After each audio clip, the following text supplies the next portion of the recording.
Get your notepads, get your writing materials, sit tight. It's time to learn. In 2020, I attended a 3-day summit that changed my life. During the summit, we had lots of speakers that I learned so much from, and that inspired and motivated me to kickstart my online journey intentionally. This story is not about the summit. This story is about one person who stood out during that summit for me. This lady spoke with so much poise, intelligence, and above all, simplicity and relatability. I cannot place it, but I could get her the entire time when she was just speaking at the summit. I merely ran to her Instagram to follow her after the summit because that was the first time I heard about her or saw her. When I landed on her page, oh my God, I knew I made the right decision. I was hooked, and honestly, I learned so much from her. Until today, I still learn from that lady. That summit was everything I needed to kickstart my journey, my online journey so far. They say that your brand is how you differentiate yourself as a business. And this lady did that really well because in that pool of so many other speakers, she stood out for me. But the question is, how did that happen? A wise man once said, every opportunity you get is a chance for you to pitch yourself, which was something she did really well. And that will bring me to my first 2 points. Point one is, this lady pitched herself so well that I could see myself through her the entire time during that summit. Her aura, her knowledge, intelligence, and how she articulated her value was everything to me. That led me to follow her, and till date I still do. Which brings me to my next point. She has consistently proved herself to be a valuable asset and created a distinction for herself through how she shows up for her brand and her business. Today, if I want in-depth knowledge on marketing or digital product launches, she's my number one go-to person. Can anybody guess this brand that I'm talking about? Yes, Trisha Biz is the brand. Let's go on. From this story, here are 3 things I want you to pay attention to. The first one is connection. The second one is differentiation. And the third one is consistency. This lady displayed the first 2 the first time I met her. I saw that connection. I saw the differentiation after landing on her page. And then later, I discovered the third one, which is consistency. Now, these are the elements of building a solid and sustainable brand. So if you want to build a solid and sustainable brand, you must have these 3 elements in check: connection, differentiation, and consistency. Now, let's start with element 1, connection. Connection is when you share an unspoken level of trust with your audience by staying tuned to their product needs and providing them with what they need. Unspoken level of trust. So you don't have to say it, they have to feel it. So the question is this: what do you need in order to start building this unspoken level of trust with your audience? In order to build connection, the first thing you need is to clarify your message. Your brand message is simply how you intend to serve and help your audience. And I like to say it this way: what impact will your business be providing its customers? Now, some of you might say, oh, I don't know. How am I going to know if I don't test it? That can be correct. But then we all have our expectations. We all have what we want to do. And I'm going to break down how to tell the impact you want to provide for your business. Now, in order for you to answer this question, what impact will your business be providing its customers, you need to first understand these people, which is the customers. You need to first of all understand the customers. And in marketing, this is what we call audience research. Now, audience research can be in the form of social listening or hearing, can be in the form of interviews, surveys, feedback, etc. And it doesn't matter whether you are a beginner or not. You have to do it. You have your audience somewhere. So whether you're a beginner or not, maybe you don't have them as your customers yet, but you have them somewhere. And you have to research these people before you go on to create or clarify your brand message. Now, here are a few things to note during your audience research. The first thing to note when you want to do your audience research is something I call your ideal audience description. If you are a woman here or you are a man here, if I ask you as a lady and say, what is your ideal man like? You're not going to think twice. Oh, I want him to be tall. I want him to be black. I want him to be, comfortable. I want him to be nice. I want him to be God-fearing. You don't think about it twice. You don't say, oh, I have not met the man yet, so I cannot say what my ideal man is. Same thing for a man. If I ask a man, what is your ideal woman? Oh, I want her to be beautiful. I want her to have sense. I want her to be this, to be that. You will not say, oh, hello, I've not met the woman yet, so I cannot say this is my ideal woman. Now that you have this list doesn't mean that you will meet somebody that has everything on that list. There are some things that you can compromise. But first, you need to have that list. And that is the first thing you need to do. So understanding your audience starts from you first. You have to decide what is your ideal audience like to you. So this is where you decide what gender of people do you want to serve. You have to decide that. Oh, I want to only work with women. I don't want to work with men. What age range do you want to serve? Oh, I want to work with age this to this. I don't want to work with this age range of people. Now, when you decide on their gender, their age, what location of people do you want to serve? Oh, I don't want to work with Nigerians. I want to work with only the United States of America people. The next thing you now go to ask yourself, where can I find these people online? Where do they spend their time online? So this is where you now go to look for them. So you work with females age 20 to 25 or age 18 to 25, for example. You should be looking at Snapchat more, TikTok, Instagram. You will not go to LinkedIn and go and be looking for these people, or go to Facebook. Then what pages do they spend their time online? You not want to be targeting people in the US and be spending majority of your time on pages that are focused only on Nigerian or African clients. You want to go to pages where they have these audiences. Don't target people in the US. You should be on Shared Room. You should be on, depending on what your brand is about, you should be on, I think Diary of a Nigerian has a mix of people as well. You should be on Russell Brunson, depending on your niche and industry. So these are things you need to consider. Once you are clear on that, then now you have your list. Now is not the time for you to now go out there and look for those people and find out what they are struggling with and what they want. So during research, you need to ask the right questions that will help you understand how your audience wants to be served, what they are complaining about, what they desire to have, and what you have observed on your own as the expert. So right now on this call, take a piece of paper or your notepad or whatever thing you're writing on. Rule out 3 columns, column 1, column 2, and column 3. On column 1, title it pains/struggles/complaints. On column 2, title it desires/wants/solution. On column 3, title it observations/expert opinion. Now you have these 3 columns. You are now going to find out what these people are struggling with. So under pains, complaints, struggles, you are going to find out what these people are complaining about.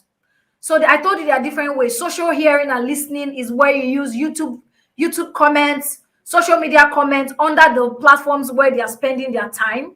I've told you to identify that first. Under the platform where they are spending time, that's where you see them complaining stuff. A lot of people do it these days. Trisha Bees, even Nigeria brand, different people do it this day where they'll make a post and say, oh, what are you struggling with?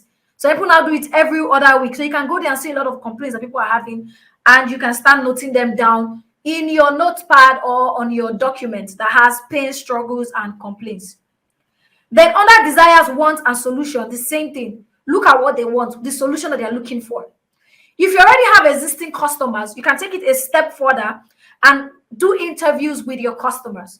Some of you have never asked your customers for feedback. You just wait for them to come and give you feedback. You have never gone to meet them and really ask them that, after this thing that we've done together, do you really feel like you got results? If you could get something better, what do you expect? All of these things. Ask them questions, create a survey, get on a call with your customers to understand them. Then the third one is observation and expert opinion. As an expert, you already know the things that would help these people, right? Based on the pains and struggles you are seeing flying around, what are your observations or opinion of things that they're not doing well, that you feel like they could do better to get results? You put them under the observations and opinions. So that's going to be your observation, and your opinion. So now you have that, and I will assume that you don't have to do the research now. But let's assume that you've done the research, you have all of this information. So the next thing to do is to clarify your impact. So this one is really important, because no matter what you do, or whether you are stuck with multiple skills, say, oh, I'm doing a lot of things and my page is kind of confusing, and you don't know where to focus on, then this exercise will help you do that. So it's time to draw another thing. So draw 2 columns this time, column 1 and column 2. On column 1, title is skills. On column 2, title is impact. So for skills, you are going to list out all the skills that you have, that you feel like you can use in building this business that you're building. So for example, you have Facebook ad skills, video editing skill, copywriting skill. Somebody in the marriage niche or intimacy niche, for example, maybe you have emotional intelligence skills, you have marriage counseling skills, you have therapy skills, all of those things. So no matter the industry you are in, is something you can do. So what are the different skills that you have that you believe you can implement in your business? Write down those skills in the first column, titled skills. Now, in the other column, title it impact. Now, let's say you have 3 skills listed out as the skills that you have right now that you can put inside this your business. Now, remember, for some of you, you might have lots of skills. Like me, I have a lot of skills. I can do so many things, but I am not using all the skills I have in my business, which is Digital Creator Chick. You cannot use all this. If you're trying to use all the skills you have in building just one business, you will collapse. That business will collapse fast, because you don't know what to focus on. So look for the important things that you want to focus on this business, which means that you have to already know the kind of business that you're building. You cannot just wake up and say you want to start a business and you don't know what you're building. I have lots of skills as Digital Creator Chick, but I don't use them anymore. I don't put them as I have those skills to use for myself. So I have Facebook ad skills. I use it to run my ads myself, but I don't use it in my business as a service for me to be running ads for people. I don't do that. So there are some skills that are for you to use to amplify your business, and not for you to use to solve problems.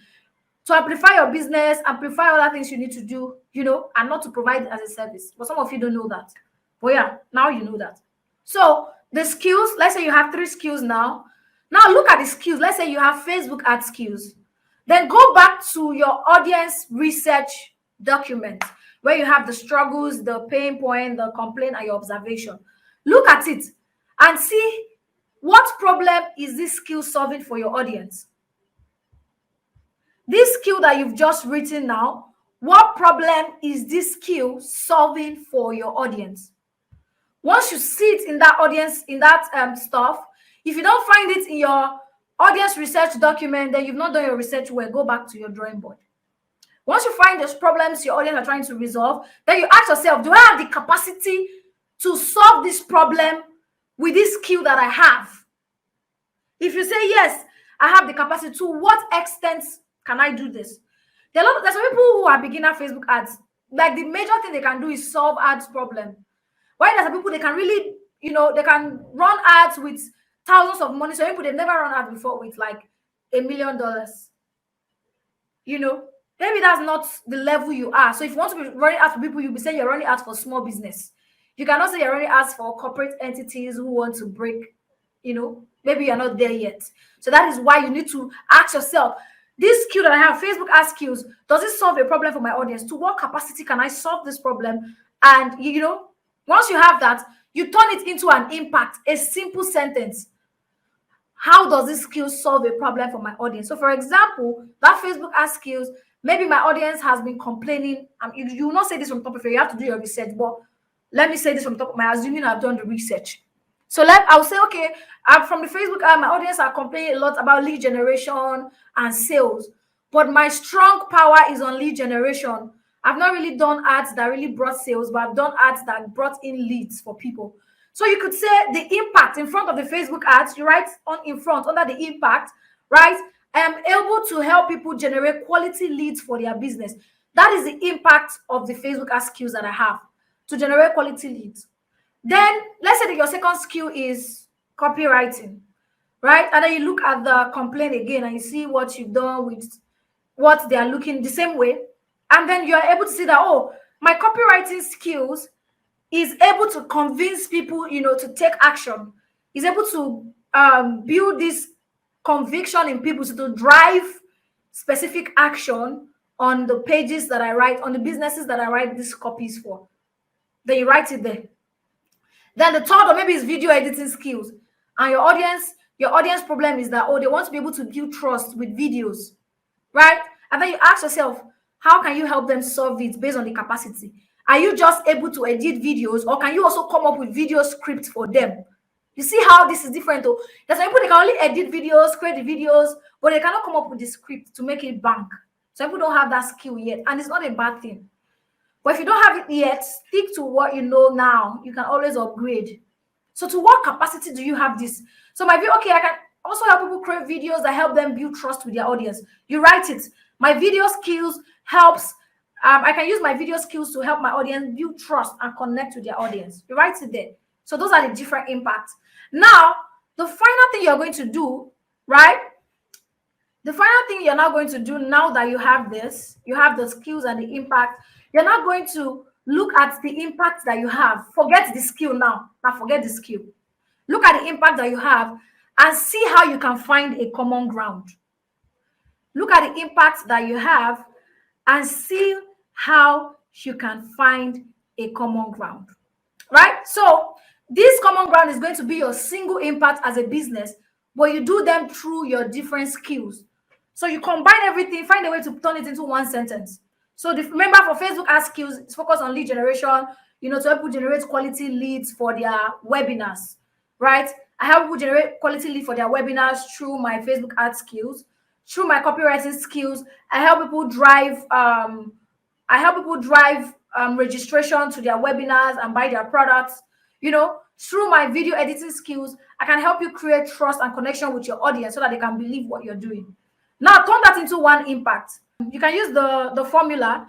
We help target audience do what is the impact so that they can, what is the result through what are the skills, right? That's the formula. I help coaches build trust and connection with their audience, generate quality leads, and drive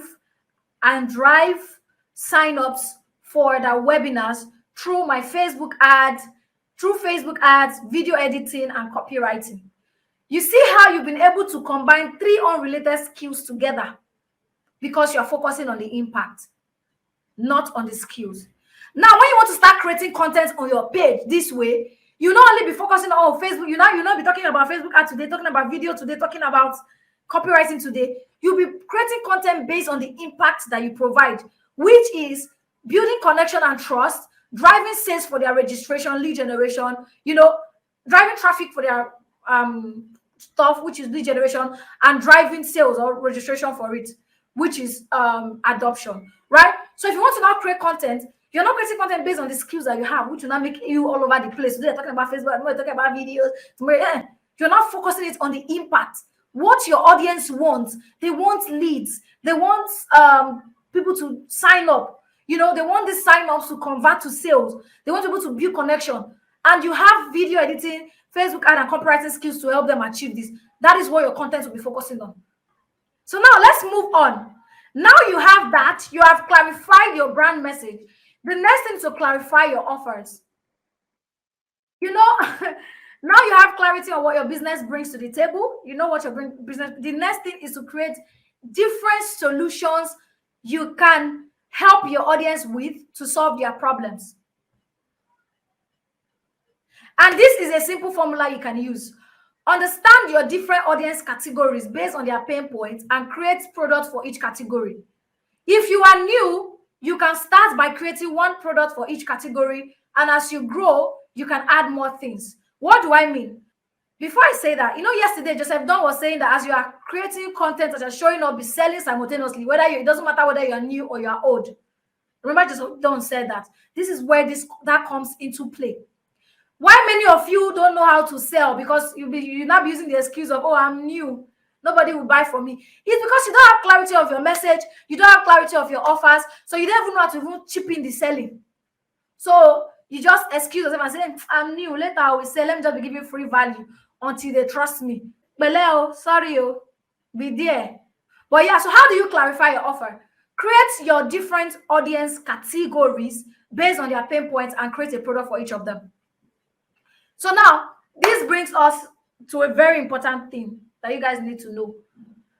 So, let's use the example that we'll just use for it now. Let's say coaches, right? Let's say you help coaches. You help coaches drive interest and generate leads and build connection with their audience so that they can sell out their webinars or whatever. Let's say that's what you do, right? But now there are different coaches with different problems at different points. There are some coaches that they have the webinar stage locked down. If people can register, they know how to close people on the webinar. That's not a problem. So that means their major pain point is to get people to register. So you can have that as one audience category. Coaches who are struggling to get people to register for their webinars. There are also some coaches who get people to register for webinars, but they don't know how to close them on the webinar. That can be another audience category. Coaches who get lots of sign-ups, but they are struggling to, close people on the webinar.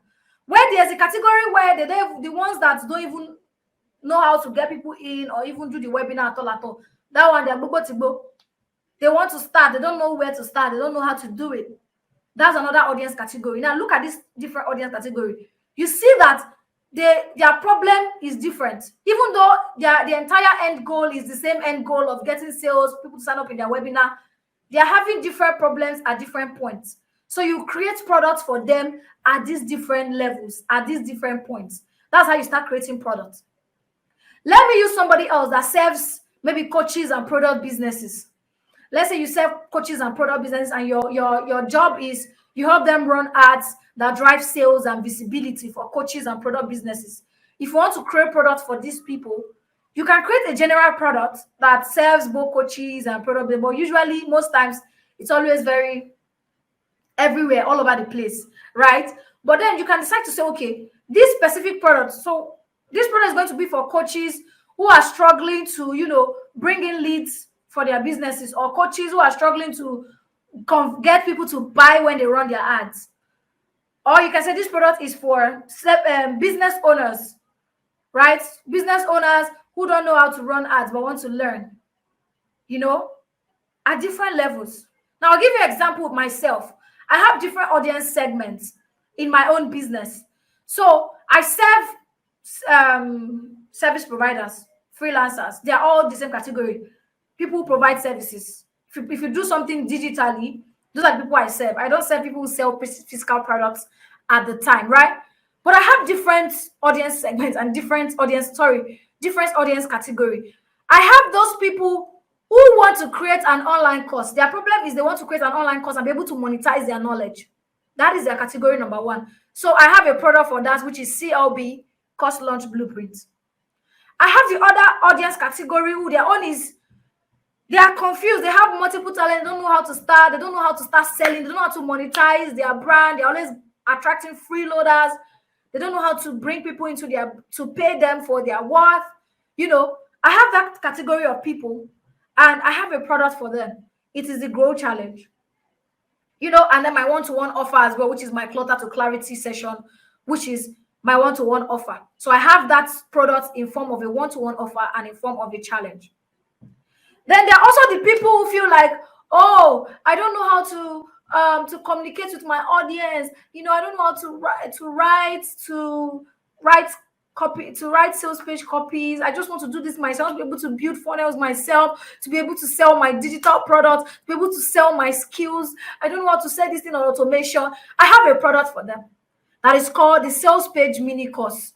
And also the other one that could work is Sell Anything to Anyone with Words. Do you see how I am now able to create products for these different audience categories? The end goal of my business, of my brand as Digital Creator Chick, is monetization. That's the impact. Help you monetize whatever thing you have. But you see how with that impact, I'm able to do different things. And with that impact, I'm bringing you here today in this Grow Conference, right? Because I'm showing you guys how to monetize, how to position yourself. It still aligns with my impact. That is why I say, do not focus on your skills. If I was focusing on my skills, I will not be doing this conference today because I will feel like it doesn't align with online course creation and funnels. But because I'm focusing on the impact, which is monetization, this aligns with my brand. So now that you have your different products, the next thing that you need to do is to work on each of the products to make it even clear. Work on each of the products to make it clear. Remember, we are still on element one, no connection, clarifying your offers. Some of you will say, oh, okay, I'll create a product on this theme, but then you will not be clear on that particular product and you will just go and be selling it. So this is the formula that I use. After you've decided on the products that you want to use to serve different audience categories, remember, there are also some audience categories that they don't want to do it by themselves. They want you to do it for them or do it with them. That can also be another product. Remember that. So it's not only about doing it for you. There are also those who want to do it by themselves. You create different products for them. That's why I have courses. I have my one-on-one sessions. And I also have my advanced offers that I charge from 500K in Naira upward. And I have the ones that I charge from $1,000 upward. They are different audience, different bodies that they want the same solution, but different experience level. They want the same solution, but different level of experience, right? So you need to also understand that. So now you have your different products. How are you going to clarify each of the products so that you can sell them? The first thing, you need to give the product a name. Give it a name that portrays the results or the benefits. I don't make the name too long. It should be memorable. You see, course launch blueprints, selling it to anyone with words, growth challenge, clutter to clarity, deep dive, you and DCC session. Don't name your products. Don't give it. The name should not be a mouthful. Should not be some launch like a rock star, grow conference. If you've been following me for a while, you know that I name everything that I do. I name everything that I do. Even the time I did a free 20-minute session, I called it Minutes with DCC. The reason why I do that is because I want people to connect with the product first by just hearing the name before they now even proceed to want to know what it's about. When you hear Minutes with DCC, you already know the expectation that, oh, I'm going to get some time with Lucky Elohor with Digital Creator Chick. So give your product a name, and then what is the promise of this product? You must have a promise. When you guys were registering for the Grow Conference, I made a promise to you guys. On the sales page, you can see it there. During the post, you can see it there. I will help you. You will learn how to build a business beyond the internet. You learn how to build a business. I'll stand the test of time. You know, that's the promise of the Grow Conference. So everything I do has a promise. So what is the promise? In one sentence, oh, at the end of this program, you'll be able to do XYZ, or this workshop will help you be able to do ABC, or, you know, with this service, we'll be able to help you deliver XYZ results. That could be a promise. Then the next thing is, who is it for? Who is this product for? This is where you now mention the audience category. This product is for creators who are struggling with A, B, C, D, E, F, G, H. Then the next thing is the outline or deliverable. So if it is a service, what are the deliverables? What is the expectation of this particular product? If it's a course, what is the course outline? Many people don't know the course outline. They will just be selling course. They will not say what the course outline, what they are going to teach people. They will be hiding it. That if I show it, another person will go and copy it.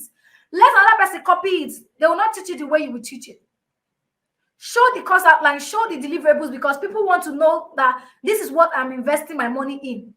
I have somebody one time, before I started doing deliverables, showing deliverables, somebody says, is it not just to do this thing? That's why some of you, when people come and price you, they'll tell you, it's not just to post on social media. Because when you are marketing your social media management products, you are not showing your deliverables on it. You're just saying, we'll manage your social media for 30 days. Oh, tell them everything you will do step by step. If you are going to pick a pen during this, write it down. Social media management for 30 days. We are going to research, we'll do content research for you in that 30 days and create 30 pieces of content for your page. We'll do audience research for you so that you'll be able to understand your audience and know how to sell to them. We'll manage your page for 30 days, and in this management, we'll do this, do that. We'll do engagement. List all of, if it's 1 million things, list them. So that by the time your audience see the deliverable, they'll know that, this thing is what it is, not just to post on social media.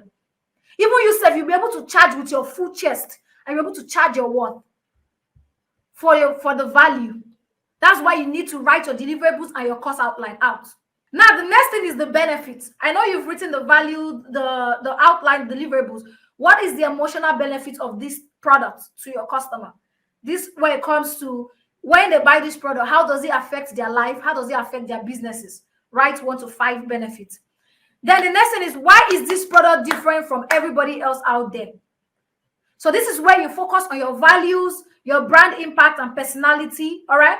We'll talk about values, brand impact, and personality under the second element of building a solid and sustainable brand.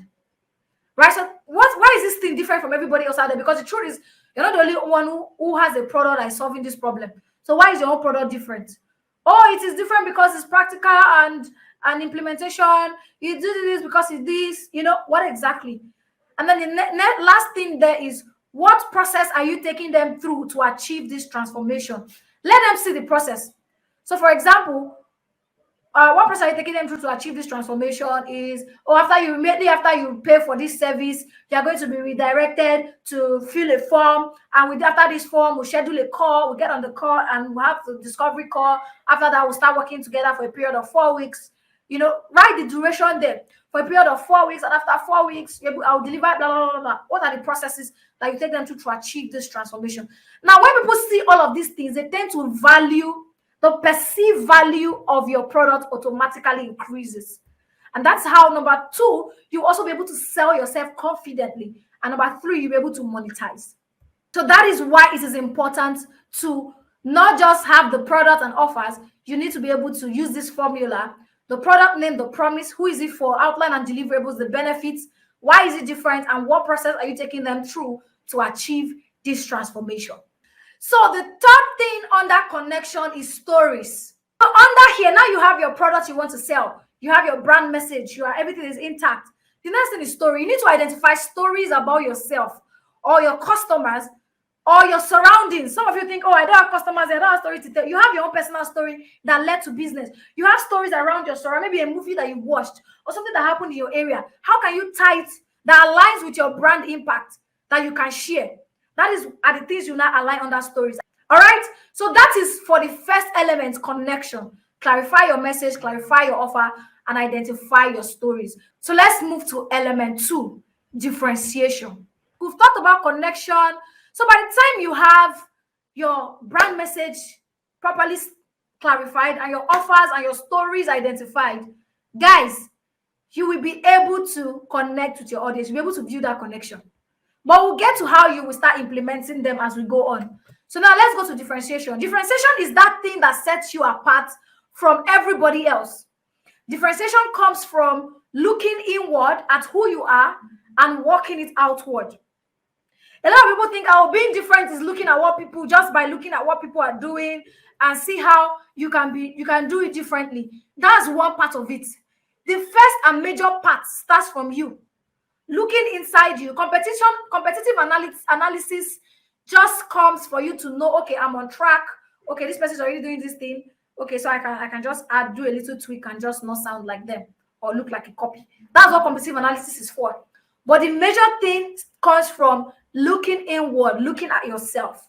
So that's why in this session, I'm not going to be going into competitive analysis or anything like that. I'm going to be talking about you, which is the major thing a lot of people don't do.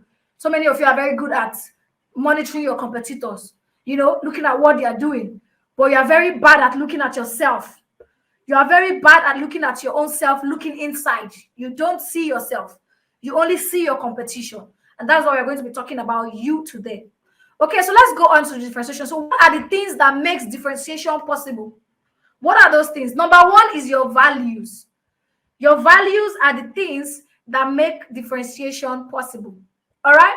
So what do you believe in as a person that should reflect through your brand? Many times your value are shaped by your life experiences, your background, your belief, aspirations. Now, let me tell you something. If you want to differentiate yourself, you need to look inward. That's why I start with values. Because what you believe in, I and somebody may believe in something, in the same thing, but we may believe in it differently, and we are triggered to believe in that thing based on different reasons. For some of you, it might be because of experience, some because of background, some might just be aspirations or something, right? So You are going to write down 5 things that you believe in, 5 things that you believe in, and then you turn them into your values. Let me give an example on how you can come up with these things. I'm going to use my personal story. I cannot use anybody here because I don't know your story, right? I'm going to use my personal self as the example here. I learned to stand up for myself early. Why? Because I lost my parents very early. And so I learned to do a lot of things on my own. And because of that life experience, I have decided to stand up for people who cannot do that by themselves as I go through life. Why? Because I know that not everybody have the same energy, the same strength, the same zeal like I do. So those people who don't have that energy and strength and zeal like I do, I want to be able to carry them along life as well. That's the conviction I have while growing up as a little girl, a less than 5-year-old girl without parents, growing up. And because of that, there is this empathy I have for people. Even in my business, it shows. So that's one of my brand values. One of my brand values is empathy. And if you've been following me for a while, you would have seen that in all of my toughness, you know that Elohor is a tough girl. If you know me personally, you know I have this tough skin on. But one thing that I portray is I always put people first. I always like to guide people. I always like to encourage and care for people. That is empathy. And because of this experience, because of this, empathy is one of my brand values. And if you look through my content, through how I portray myself online in my business, you will see that form of empathy there. You see that, Elohor cares about people. Now, this will bring me to my second story, because my be like, Elohor used to give basketballs. Yes, I do. I give basketballs. I also say things the way that they are, which is also a part of my beliefs. I believe that you don't need to sugarcoat things just because you want to make people happy, right? So in as much as I want to get you, I won't sugarcoat things. And because of this thing, my brand value is also transparency, and you can say for short, authenticity and honesty. I'll tell you how it is. I won't try to sugarcoat anything and tell you, oh, this thing is fine when it's not fine. If it's ugly, I'll tell you guys, this thing where you carry, so this thing is not fine, it's ugly. My friends could attest to that, and people who have been following me for a while could also attest to that. I used to give people basketballs. After I give you basketballs, I'll draw you back with love because of that empathy that I have. Even with the way I interact with people day to day, even when I want to buy things from people, when they disappoint me, I should try to put myself in their shoe because of the empathy that I have. So transparency is another of my brand values. So another of my brand values is simplicity and ease. Why? I have also had to learn a lot of things on my own. I learned a lot of things on my own growing up as a child. I decided a lot of path on my own, and somehow I realized I could learn things really fast. So my brand value is simplicity, and I exemplify this through my content, through my teaching. Even as you're in this class right now, you can see how simplified this class is. You can see how simplified and easy to digest this class is. I try to put myself in your shoe, empathy, to see how best I can understand this class. When I'm creating my classes, I'm creating my content, I tell myself that, what if I am a novice? What if I'm a dummy? Of course, I don't have dummy people here, but what if I am this person? How can I understand this thing really well? So I do that, and I create my things in a very simplified way. I use less grammar, even though some people claim that I speak a lot of English, but I still try to bring it down so everybody will understand me. But yeah, so that's also my brand value. So you see how your differentiation comes from who you are looking within. Now, somebody else can come and say, oh, their brand value is simplicity. But the reason why it is simplicity may be different for them as it is different for me. So your exercise, the third or fourth exercise, I don't even know if it's the fourth exercise I'm giving you guys. The fourth exercise you're going to do is to come up with 5 brand values. Look at yourself. Think about who you are. Think about the experiences, your beliefs, your background, your aspirations, and come up with 5 brand values.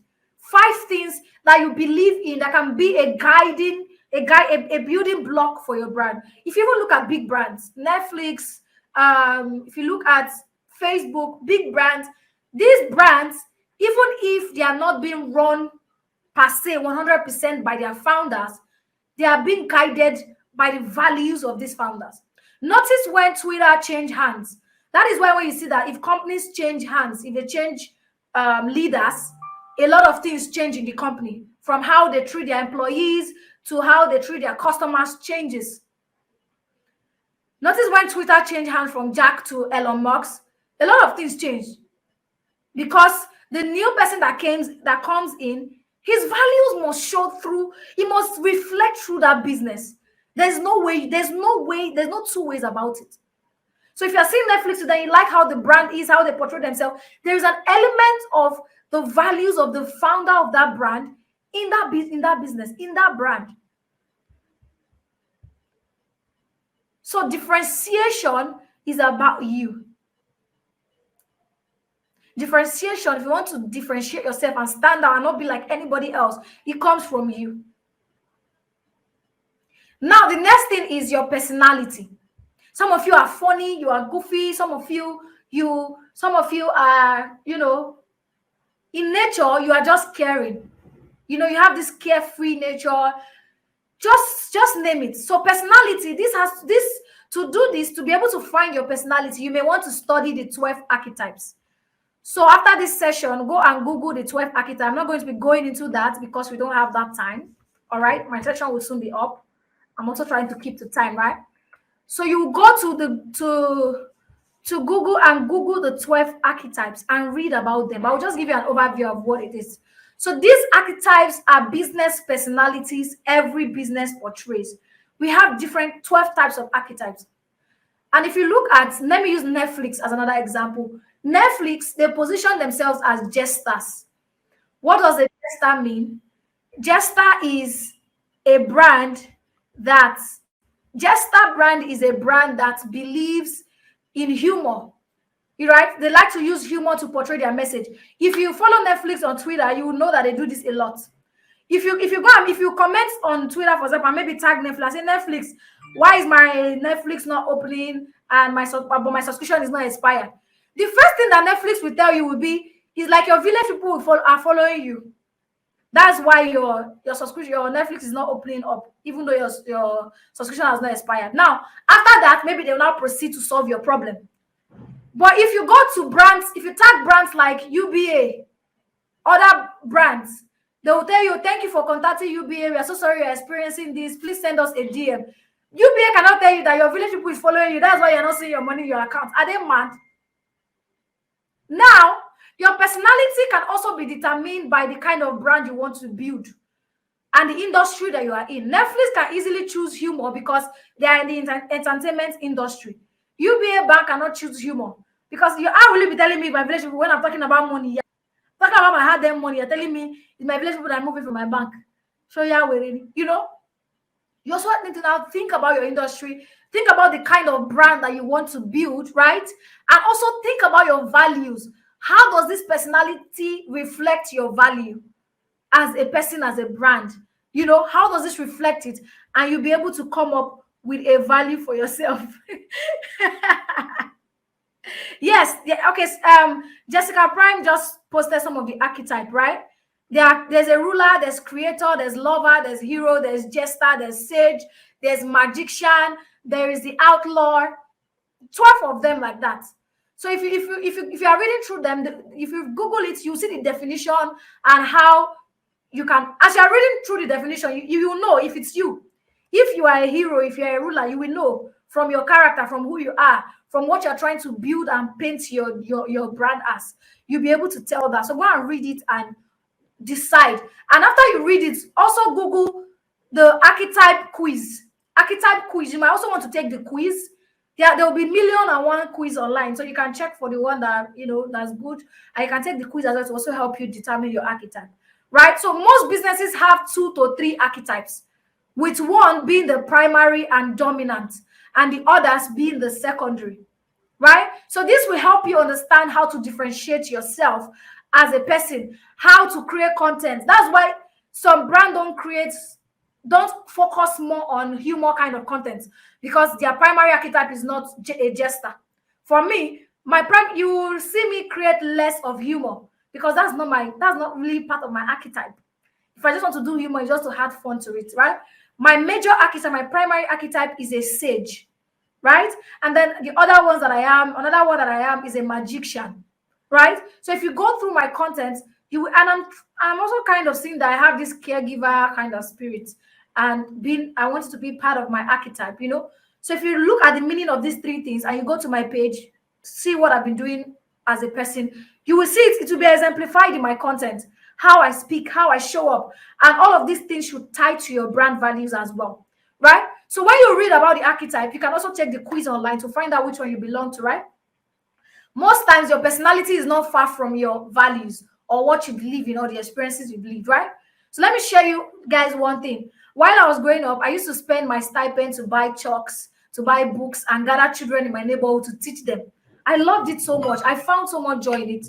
In the uni, I then realized that when I teach people, even in the uni, till I got to university, I graduated, I was doing it. So even in the university, I guess understand when I teach people, they understand even more easily. And then also, my dad was the only graduate in his family. And then I said to myself that no matter what, I must be one, I must be a graduate. And because of that thing, I said to myself, I have this belief that with education and the right knowledge, you can be anything you want. And as a brand, that is what I portray as my dominant personality. I am a sage. I like to share knowledge, to give you insight, to open your eyes, to see the opportunities and the possibilities that you can achieve, you know, with the right knowledge, with the right resources, with the right information. That is what I portray as a brand. Maybe say this is me, compound children that year. So that's what I portray as a brand. So for you, you might portray a sage because of another reason. This might not be your story, but this is my own story, and this is why I am the sage. So you see how you are able to differentiate yourself from everybody else. There is no way there can be a copy of this. Lie. So discover your primary and secondary personality for your brand. And with that, the third thing under differentiation is stories. Remember, I mentioned story under connection. Now I'm mentioning it again under differentiation. That is to tell you that stories are a two-edged sword. Stories are a two-edged sword. You need story to build trust and connect with your audience, other connection. You also need that story to differentiate yourself. Because now, for example, if I tell my story, it cannot be the same way. You cannot be the same story as you. There's no way. Or essentially, you just want to copy me back to back. You can't have the same life experiences as me. You can't take, even if we have the same clients, if we work with the same clients with on the same thing, the journey cannot be exactly the same thing. There's no way you can tell me that. So stories are also a differentiating factor, and they are also a connection factor. So stories are a two-edged sword. You need them for differentiation, and you need them to connect and be top of minds of your audience. So now the third and final element is consistency. The third and final element to build a solid and sustainable brand is consistency. Consistency is the implementation of everything we've done to build connection and create a differentiation. So everything we've been doing, the connection, the differentiation, everything, that's where consistency comes into play, right? So when you are clear on your brand message, your offers, you have your stories, you've identified your stories, you have your brand values, you have your personality, everything in check, right? If you start putting this out, if you start putting them out through your content, start showing up even in your presentations, you are going to start attracting the people who get you, people who connect to you. I've connected with some people because I shared my story, because of how I do. So many people I've connected with online, I've never met them before. It's because of how they portray themselves. I like them and we're able to vibe, and you slowly begin to build relationships. So let's go to the next thing under consistency. Consistency. You need to show up consistently with your brand message. This one, the message can be refined as you grow, but you have to show up. Not that today you are an expert for coaches, helping coaches monetize. Tomorrow you are a video editor. Next tomorrow you are waiting. They happen. So that's why you're selling clothes.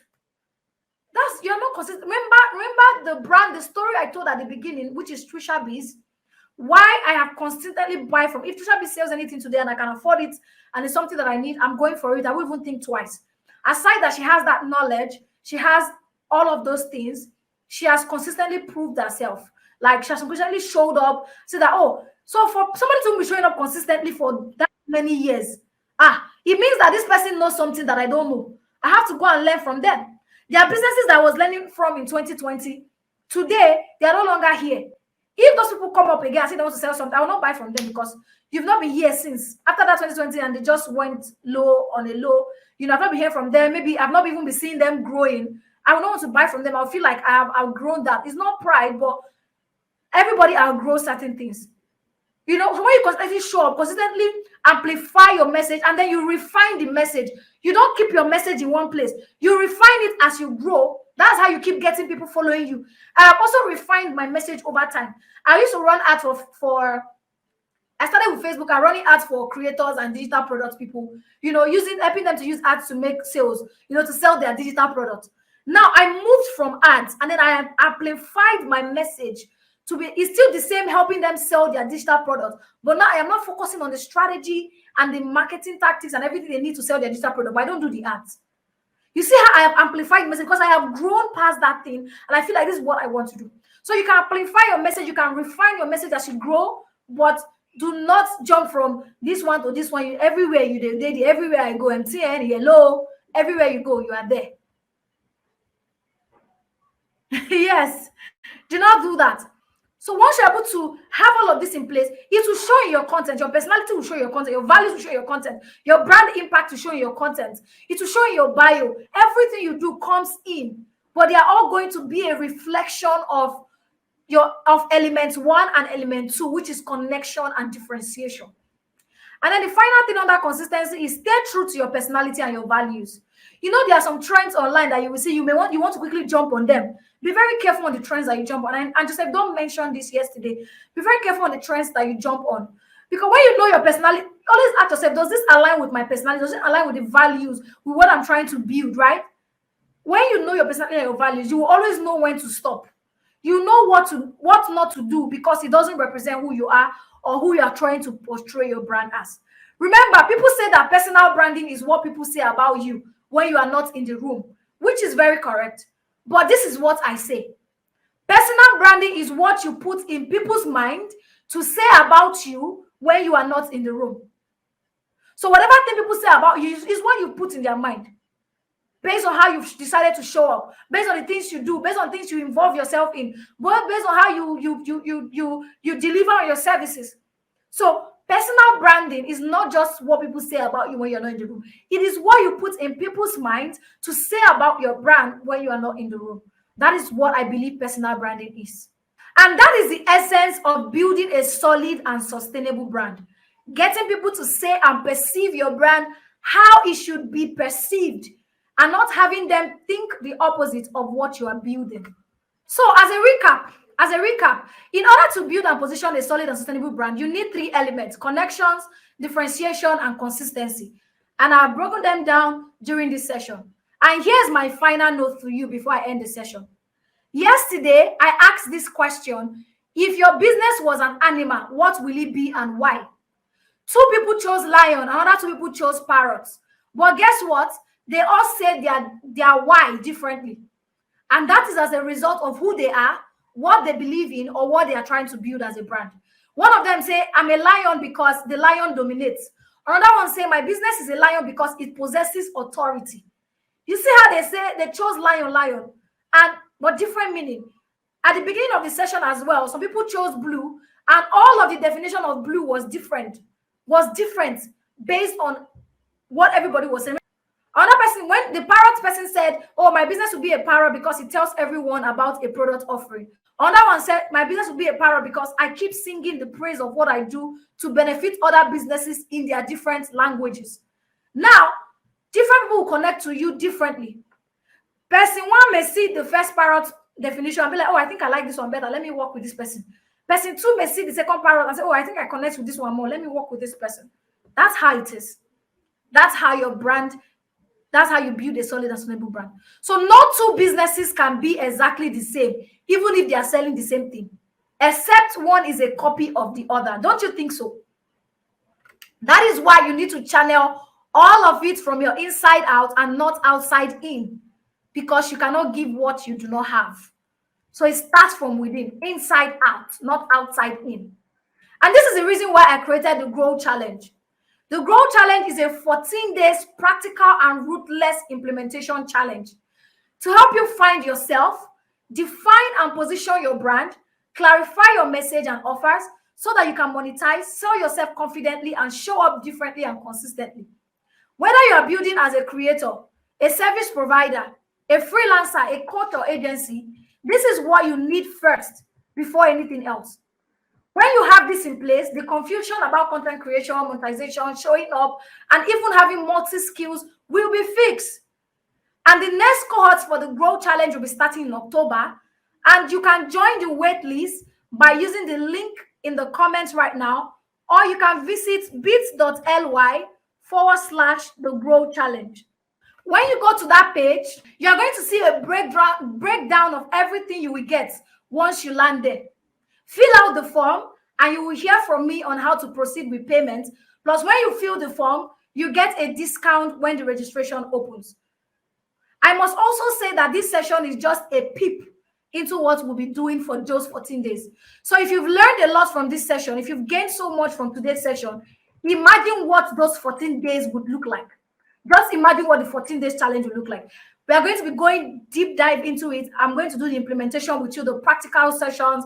I am going to implement everything together for that 14 days. I'll make sure that you have it. I'll review your work. All of those things are things I'm going to be doing for you in the 14 days Grow Challenge.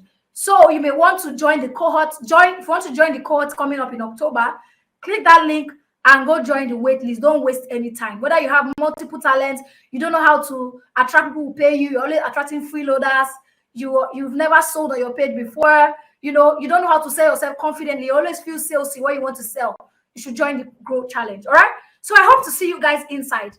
Okay, so with that, we've come to the end of the presentation, and now it's time for questions. Someone said, my student wrote tests today and 2 students copied each other, and I told them no 2 persons think alike. Exactly. Bam. That's it. That's it. Anybody has any question for me? Okay, somebody say, how do you deal with non-consistency? All right, so most times inconsistency comes from not knowing what you really want to do. So if you go through these exercises that I've explained in this session, after the session, go back and do all the exercises, right? If you have clarity on what you really want to do, showing up consistently will not be a problem, right? But if you have the clarity on what you want to do and you're still not showing up, it could mean that you need to find other ways. Like maybe planning and scheduling your things, or maybe also delegating some of these things to people who can help you implement them. Maybe because you don't have time, these are other things that you can use to deal with inconsistency. Dealing with inconsistency takes discipline. There is no 2 ways about it. You have to decide that you have to be consistent. How do I sell myself confidently as an author? All the steps I have just listed are the things that you need to sell yourself confidently as an author. When you have all of these things in place, that's the first step to selling yourself confidently, right? And then that's it basically. But if you want to know more, if you want practical hands down, then you should definitely join the Grow Challenge. You need to be in the Grow Challenge because that's where I will take the time to break it down and show you how to do that through your content, through everything that you need to position yourself and sell yourself confidently as an author. Right? Is there a difference between brand personality and my personality, or should I marry the two? Yes, you have to marry the two. So your brand personality comes from your personality as a person. So you look through it and find out to marry it. You see the story that I shared. You see how you can marry them together. Sometimes it's the same thing, but other times, especially when you now start growing your brand, you might want to detach yourself from it. But it reflects. You can marry the two. How exactly do I do audience research? I think I did a little explanation on that by going to the platform where they spend time, like those pages of people that they follow online, check their comment section, see what people are saying, copy and paste those things and put them in the documents, highlighting them the way I explained them. Then if it's for YouTube, just go to YouTube, search for your niche, look at videos that have high views and look at the comment section. A lot of people complain a lot, even in the comment section. Then secondly, if you have audience already, do surveys, create surveys, ask people questions, ask feedback from your existing customers. If you could do something better, does this thing work well for them? Ask questions. That's how you can actually do audience research. By asking questions, by looking through what people are saying, that's how you do audience research. There is no 2 ways about it. You can even do physical focus groups, and if you want to even go a step further into doing research. So that's how to do that. What if you have clarity on what to do, but you sometimes get content blockage? because lots of ideas are going through your mind. If you have content on what to do, if you have clarity on what to do, but you have content blockage sometimes, right? You need to start learning how to write down your content. And sometimes, let me tell you the truth, sometimes you think you have clarity, but but you don't really have clarity on what to do, because if you keep having content blockage, if it's back to back, back to back, back to back, that means you don't have absolute clarity, right? But if it's not back to back, if it's once in a while, so I have content blockage. So on those days where I have content blockage, I just go to the content that I've written down and just pick something from there, or I even repurpose my old content so that I just move on. How do you overcome the fear of selling? By what I just explained. The entire session is how you overcome the fear of selling. And once you go through the entire session and you join the growth challenge, put yourself out there. That's how to overcome it. So this is how the grow challenge form looks like. So you see all the breakdown of everything we'll be doing for 14 days. This is the outline of the challenge. Everything we'll be doing for 14 days. We'll go deep dive into brand storytelling. Yes, I brought Yai's brand storytelling to the grow challenge. There's so much you're going to learn from here. You just fill in your details, and just get ready to join the wait list. So once it's time for registration, everybody who join the wait list will get a discount. So yeah, I hope to see you guys in the Grow Challenge.